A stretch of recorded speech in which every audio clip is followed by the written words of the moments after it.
Welcome to my channel, The Magic of Java. This is an extract from my second book, The Magic Sugar from Java. It's a novel. It reflects my experience of falling in love with Indonesia and falling in love with an Indonesian lady and slowly recognising that she has been taken from me either through black magic or simple criminality. Or is it simply my descent into madness? Whatever, it's still a novel. Any resemblance to real people is unintentional. But of course it's based on my experience. And yes, it's based on people I know. But amalgamations or caricatures of them. I do mention real celebrities and hope they will forgive me, along with any of my family and friends who believe that they have identified themselves.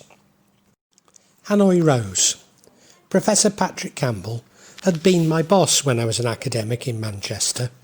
Originally from Bootle, Pat had risen through the ranks of academia to become a minor business guru, but his working class roots meant that he was never really accepted by the establishment.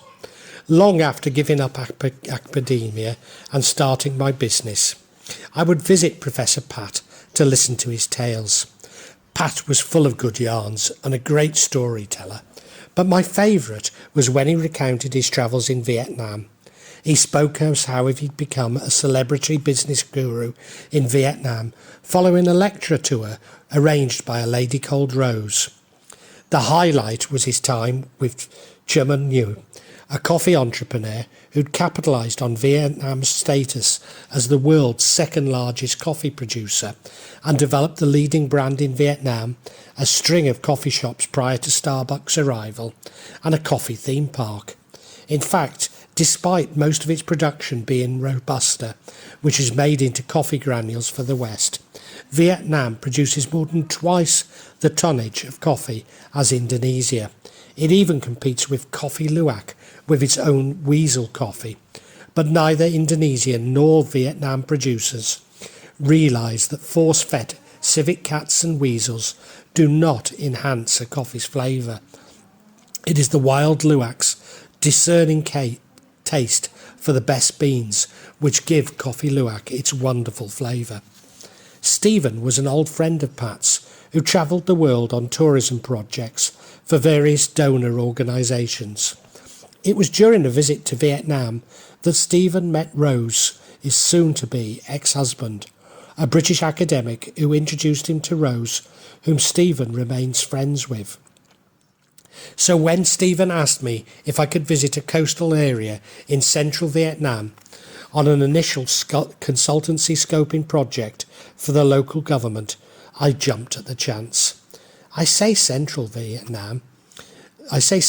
Vietnam is still thought of as north and south along the former demilitarised zone, and this was most certainly the south. I normally reject conspiracy theories out of hand, because that is how I was trained during my time at university.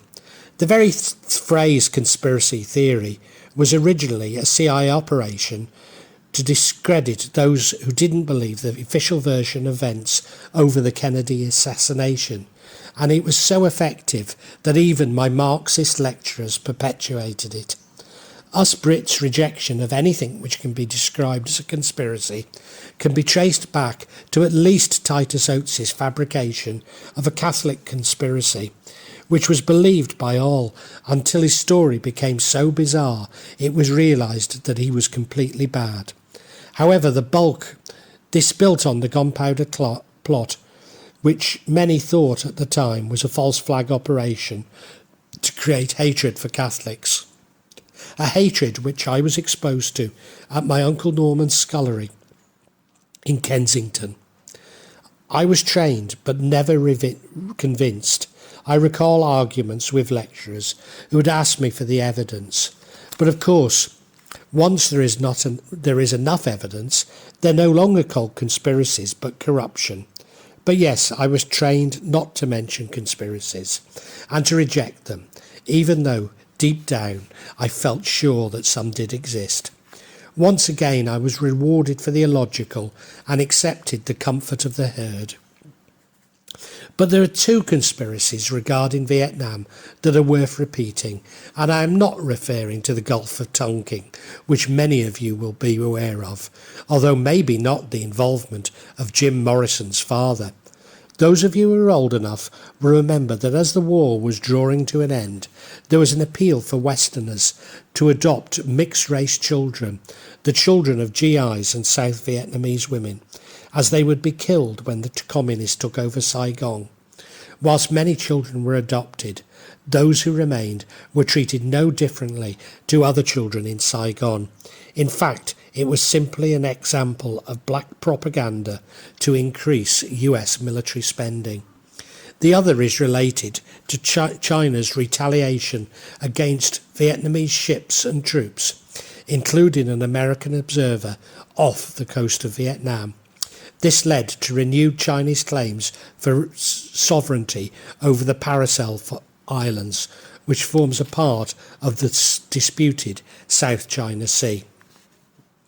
I had visited Vietnam previously on a UK trade delegation and loved what I had seen. At the time, there were direct flights from Jakarta to Saigon.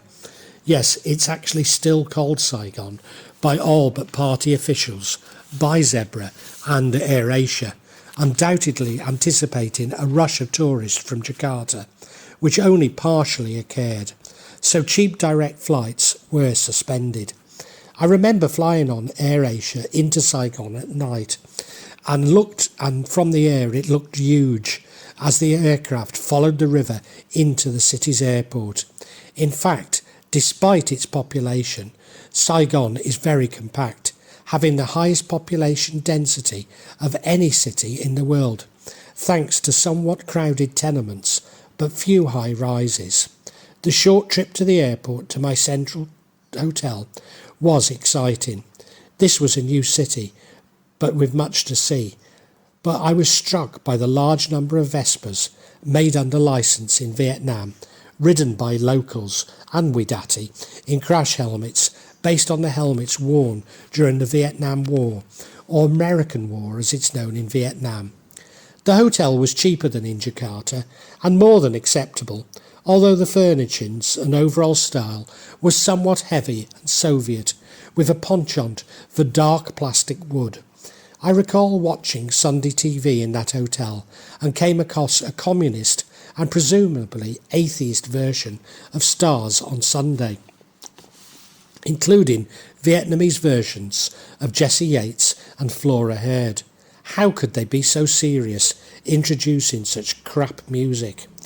After arriving at the hotel, I quickly changed to explore Saigon and got completely lost, despite the central area being fairly easy to navigate. At night, Saigon is certainly exciting, as unlike Jakarta, it is possible to walk around the main areas and there are lots of interesting bars and restaurants, especially around the Opera House. The next day I did my tourist bit, going around the central parts of the city, but not the museums, which to this day I have never visited. A little like the Vietnamese themselves, I'm not really interested in the war, it being a long, distant memory. That night I met with fellow businesses from the northwest of England, who were staying at a much more lavish hotel on the river, but close to the one I had booked. In fact, outside the hotel, a girl on a motorcycle stopped to ask if I wanted a low job. Please forgive my ethnocentricity, but to a fan of Donald McGill, repeating it was irresistible. This may also have been the trip when I was told by a Vietnamese lady that I was handsome like Wayne Rooney. Overall, Saigon is one of Southeast Asia's major ports, and I believe it to be a little like Bangkok was 30 years ago, although I never did see Bangkok then.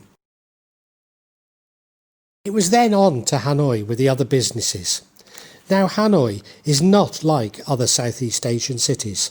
In fact, the climate is completely different, with Hanoi having distinct seasons, very hot, humid summers and somewhat cool, dry winters with drizzle in the spring. Hanoi has a much more Chinese feel to it, a description which grossly insults the Vietnamese, but they were dominated by China for nearly 1,000 years. The old town of Hanoi is one of the most beautiful cities in Asia, arranged around Ho Kim Lake, and which has huge turtles living in it, and wonderful pagodas on its islands. To the southwest of the lake is the Opera House and the grand French colonial buildings, whilst to the north is the crowded old town where most of the tourists stay. However, I like an area to the northwest, close by the French cathedral, which is slightly cheaper and has a somewhat more authentic bohemian feel to it. In fact, it is by the main railway track from Hanoi to Saigon, and late at night I would see small girls staggering across the tracks to their homes. Goodness knows where they've been drinking, as Hanoi closes at 10 o'clock at night, after which the streets can become slightly dangerous. Vietnamese always warn me about Saigon, but I've never had any problems in this more cosmopolitan city.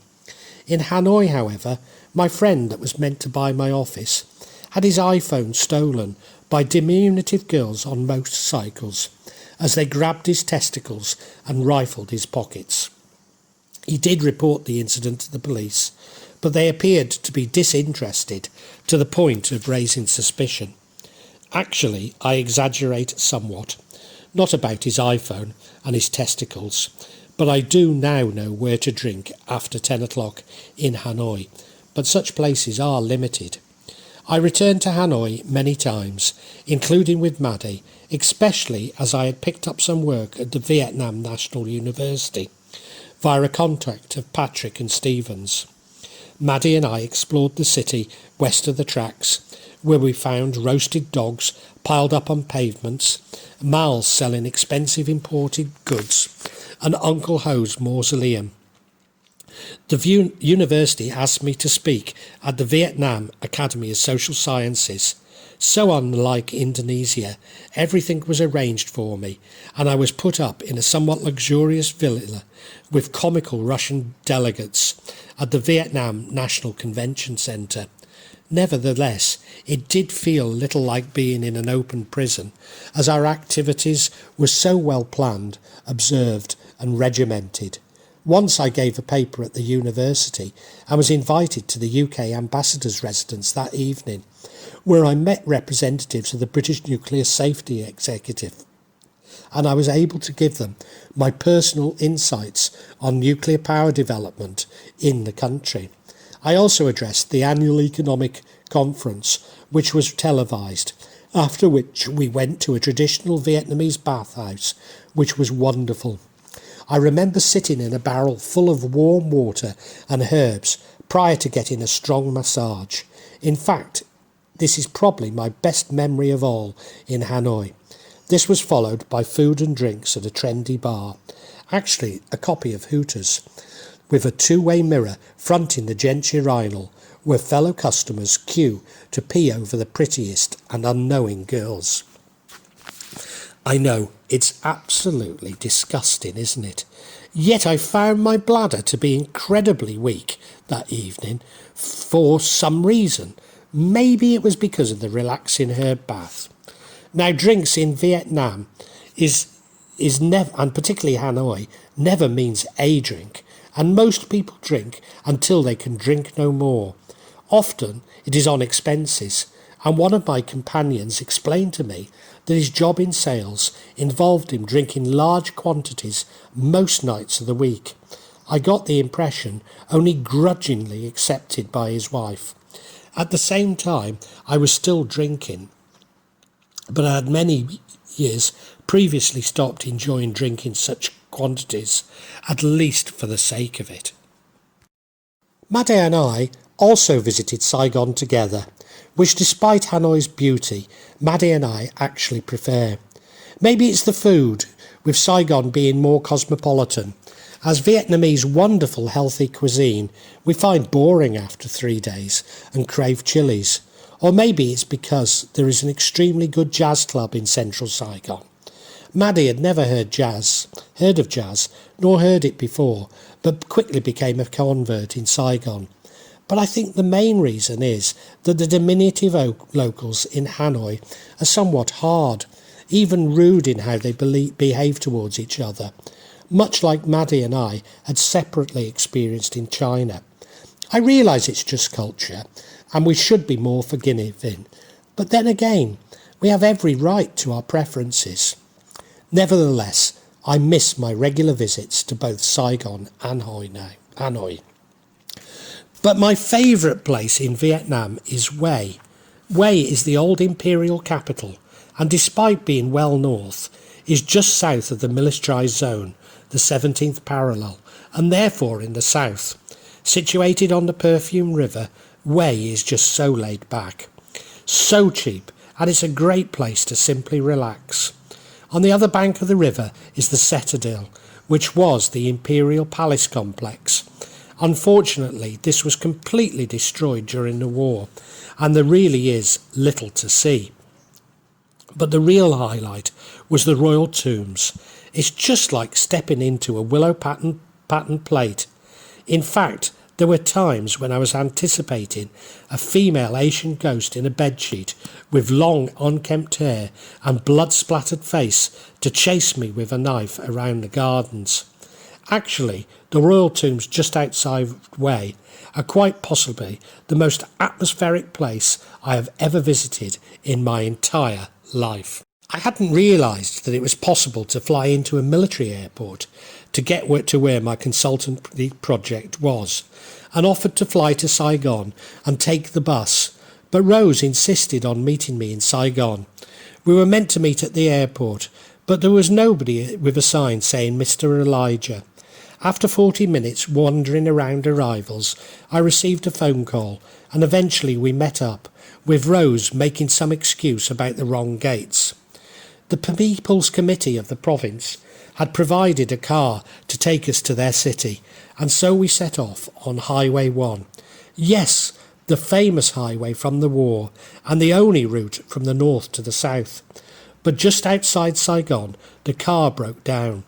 Apparently, garages water down petrol to make some money on the side, but this can cause great damage to engines, which is exactly what had happened. The tank had to be drained, which took around 4 hours. Then our short journey, as Rose had put it, took another 8 hours. Being dark, I saw little of Highway 1, but on subsequent journeys there really isn't a great deal to see, except the changes in state-planned agriculture, somewhat reflecting the change in climate as one proceeds north. We arrived at the hotel complex on the beach in the early hours, and I sunk into my bed for a deep sleep, to be woken at 6 a.m. as we were meeting at 7. I was told that the meeting was being televised and was to wear my best suit. Why was it being televised when it was the start-up meeting for an initial feasibility study for an economic development consultancy?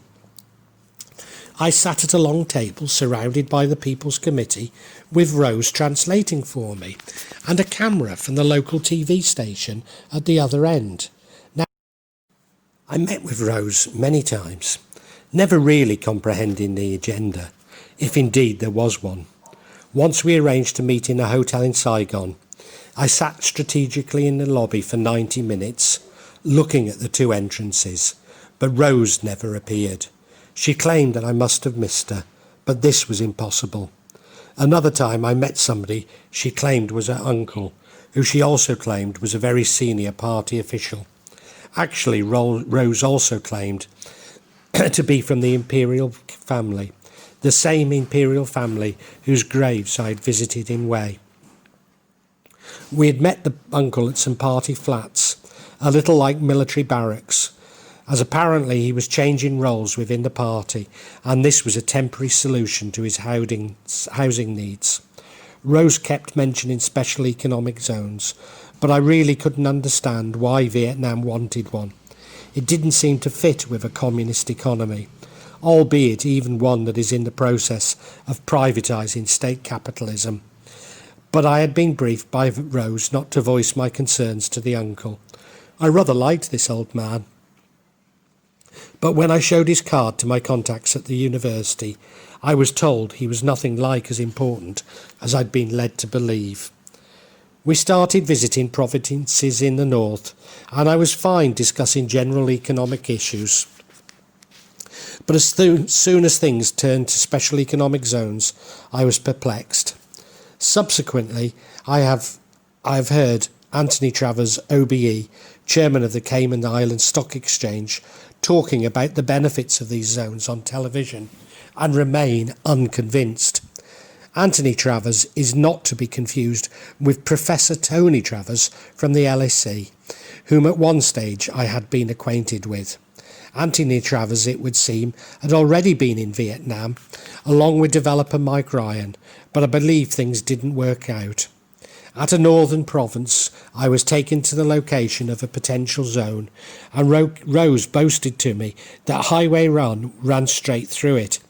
Vietnam being long and thin, it being nearly impossible to avoid. But how would you enforce customs and immigration, I asked. Rose responded that they would have towers with soldiers armed with machine guns to ensure that nobody stops. Really summing up my views on the benefits of these zones to the people of Vietnam, I recognise that there might be good political reasons for such zones, and following the distorted logic of the neocons, this could be constructed as an economic benefit, but as you can tell, I am sceptical. Oscar was impossible not to like. Unlike me, he always knew what to say to please people, and seemed able to get on with everyone. I say unlike me, but my ability to offend is a recent one, which seems to increase when I'm not aware of the agenda. Due to his popularity, Oscar was a central figure in the British expat community in Jakarta, and rumoured to have some connection to MI6. He certainly got special attention at the embassy. How ridiculous this sounds.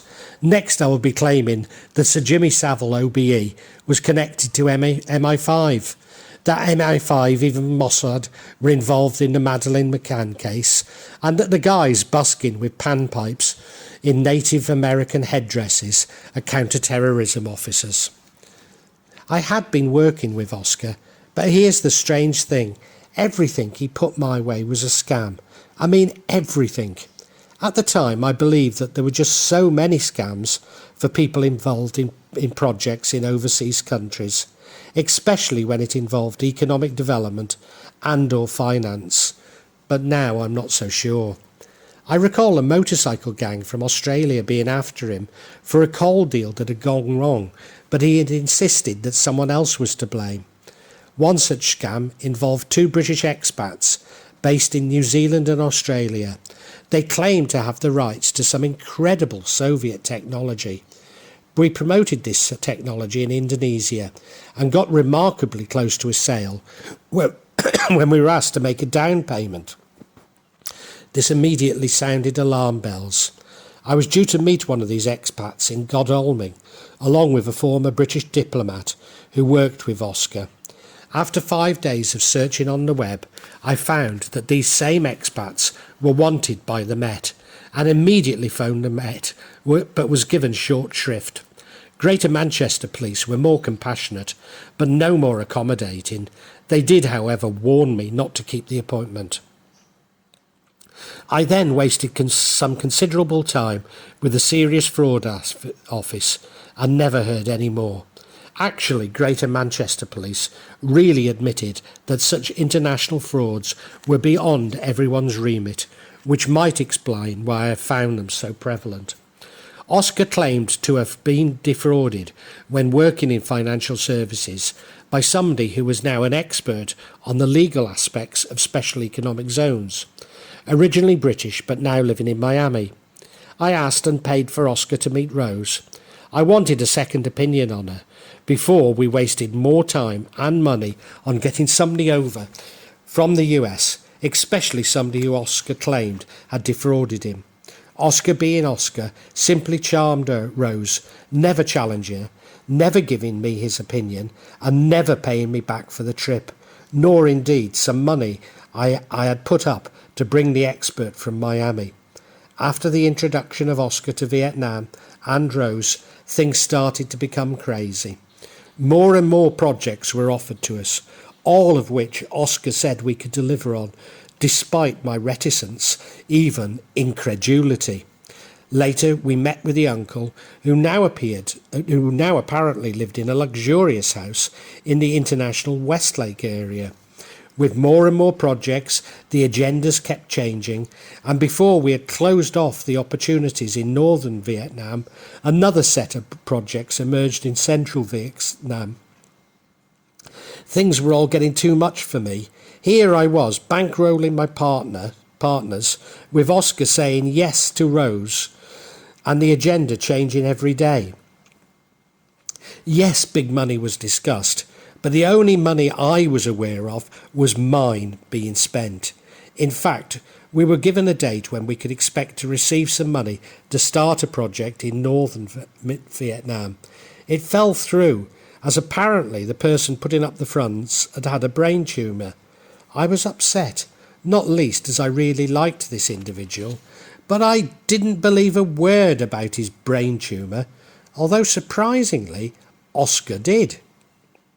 I booked a flight from Manchester to Bangkok and on to Hanoi, with a later flight to Jakarta. In those days one needed a visa to enter Vietnam, and despite having time to get one, Rose insisted on getting mine.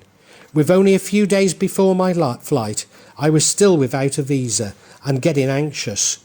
True, I had seen Oscar given a visa on arrival, with only a letter from Rose and a number at the Prime Minister's office to call. But without a visa, I could not leave Bangkok and would lose the money I had paid for my flights and have to find more money to get a flight to Jakarta, which would be even more expensive at short notice. I was anxious that Rose wanted us all to go to central Vietnam, when on my last visit we had been in the north, with each of us being paid, seemed to become more remote. Thus my emails to Rose became more and more assertive, especially after I left Manchester for Bangkok without my visa. As soon as my plane landed in Bangkok, I developed terrible neck ache. It was an early flight and my room wasn't ready, so I went to get my hair cut. The haircut was amazing. 5 Thai girls making a huge fuss of me, including my first ever wet shave and manicure. I did, however, object to a pedicure. Then there was still time to buy a suit by Jaspel and take it for alterations. That evening my neck was really bad, and a plump ladyboy from the bar next door to my hotel gave it a vigorous massage. In fact, I can really recommend a neck massage by a plump ladyboy and urge all readers to try it. Apparently, my emails had upset Rose. Somehow I believe this to be an fact, but eventually I got my visa. The expert finally met us in Hanoi. I was perturbed to find that this individual, claiming not to have the money for a flight to Vietnam, was wearing a $3,000 suit. He also insisted on staying in a 5-star hotel when Oscar and I were at my budget find by the railway tracks. My neck was becoming impossible. Before going to central Vietnam, Rose had me vetted by a government heavy, and I could tell there was something badly wrong. Our hotel was great, a new 5-star opposite the beach, but my neck was really bad. In any case, Rose told me not to attend any meeting with Oscar and the expert. As my illness started to become feverish, I became confused, and my brain swelled with what I believed to be meningitis. I couldn't face a lumbar puncture in Vietnam and just hoped it was viral meningitis, which seemed probable given my recurring herpes simplex. However, it was one of the most frightening illnesses I've ever experienced. I was too uncomfortable to lie down and would grab 30-minute naps seated and frequently delirious. I really couldn't comprehend what was happening to me.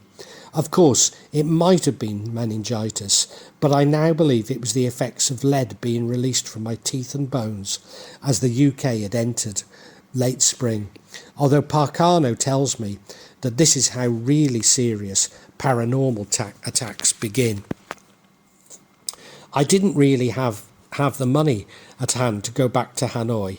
In any case, I was too ill and frightened of Rose's contacts. So here I was, effectively trapped in a 5-star hotel in Vietnam. I only attended one meeting and was simply told to show my face in a suit. I believe because Rose had claimed my first-class airfare from the UK, not that I was given any of it, nor ever fly first class. When we arrived back in Hanoi, Oscar and the expert were asked to visit an amusement park that was looking for investors, but not I. So the others were staying in a hotel owned by the owner of the amusement park, and I in my budget hotel. Adding insult, Rose didn't even offer me a lift into town, and I was left to get my own taxi. This was my last visit to Vietnam, and my last attempt to look for work or business, apart from selling the occasional agate ring, including never returning to Vietnam National University. Frankly, I'd had enough of being manipulated and losing money on everything I touched, and was concerned about Rose's high-level contacts. I felt sorry to have dropped my friends from the bathhouse, but I really was scared and feeling very low, which predated my decline into complete paranoia and depression. You are probably asking yourself, as I have to admit so am I, how did this boy from a village in Shropshire become involved in black magic, poisoning, international fraudsters and spies? Over the last 10 years, my life reads like a Hollywood script, but in truth it's been far from a thriller, not even a horror, just a tale of misfortune and sadness.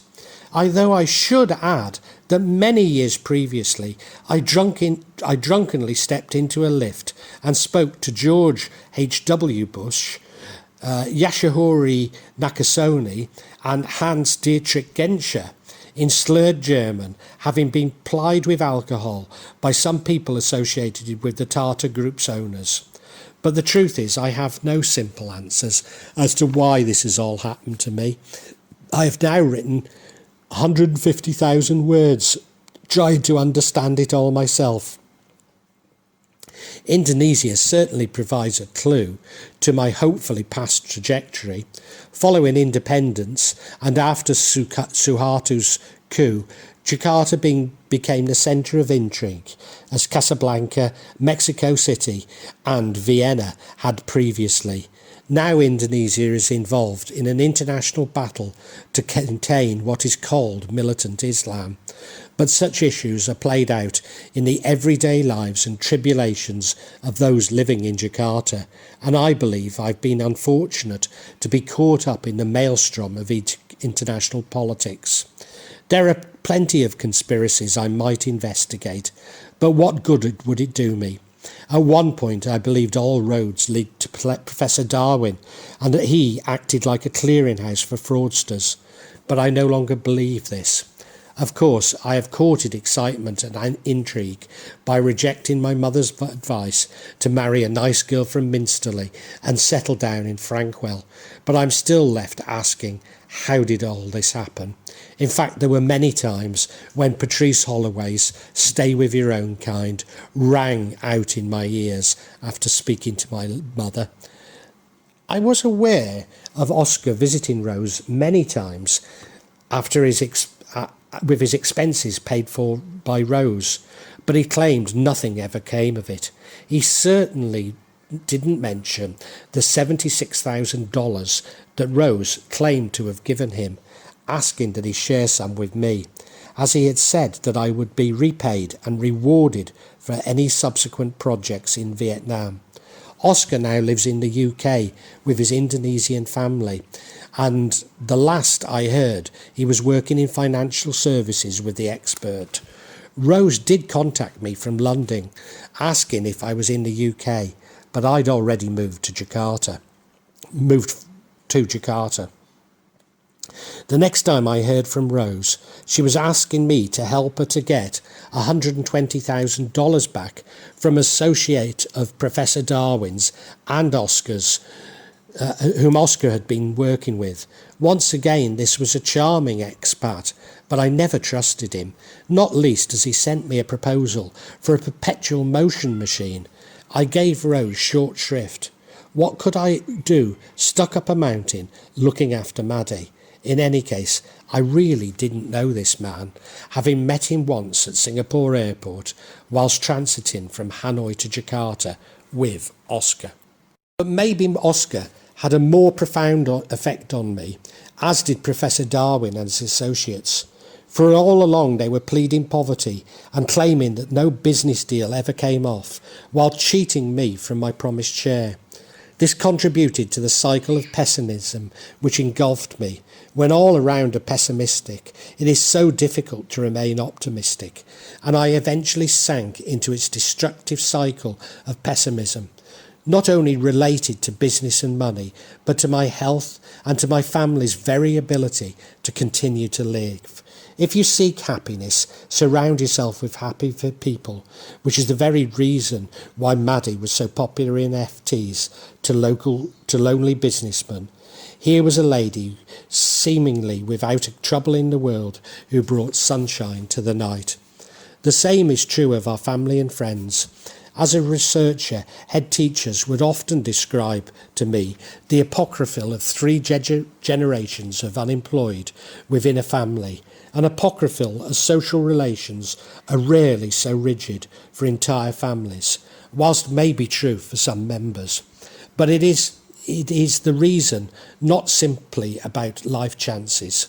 More enlightened head teachers would agree me that it's all about aspirations, and indeed I have constructed complex statistical models which prove the effect of aspirations on attainment.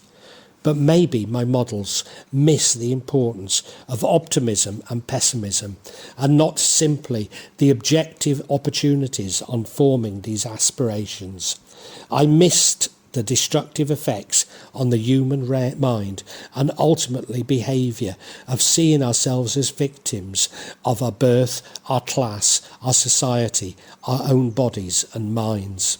My models also highlighted the importance of location on attainment at both micro and micro levels, although maybe location was simply a proxy for these more profound influences. So if we live in a neighbourhood full of optimism, we too will be optimistic and succeed. But if we choose to live in an area of pessimism, like our home in South Jakarta, it'll rub off on us and limit our opportunities. A neighbourhood, even a country, full of mistrust and hatred creates mistrust and hatred, and behaviour based on mistrust and fear. It is a vicious circle, which those trapped within it find so difficult to break out of. I have to admit it, but estate agents are right all along about location. For where we live has a profound influence on what we think and what we do, something I have attempted to fight against all my life. But as I now know, and really has always known, to fight against natural trends and polarities is futile, one can only seek to work with them. Thinking about our kampung in South Jakarta, perhaps there is a further dimension to location.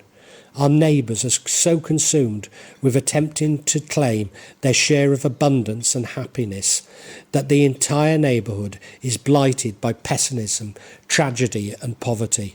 I am leaving my thoughts at this point, although should mention the game of how conspiracy theorists believe we accept this negativity and poverty because we are conditioned to do so by the elite. I do, however, recall Neely writing scathingly about people who pray for world peace and happiness, seeing it as self-righteous, when now I know that it really is the most appropriate prayer if done with an open heart. In fact, isn't this what differentiates prayer from magic? But when it is truly an open heart, is it not more likely that such prayers betray the self and self-esteem? Indeed, it is much better to pray for inner peace and happiness, as once achieved, the world will soon catch up. Well, that concludes this chapter from the Magic Sugar of Java. I do hope you liked it. I'm going to attempt to add another chapter every week. In order for you to be notified about it, please subscribe and hit the bell. In fact, I need subscribers and listeners to reach monetisation. And I do want feedback, but I also want to stay true to my experiences. I really want to keep things real. So therefore, I don't want to alter the format too much. But above all, thank you for listening. Thank you so much.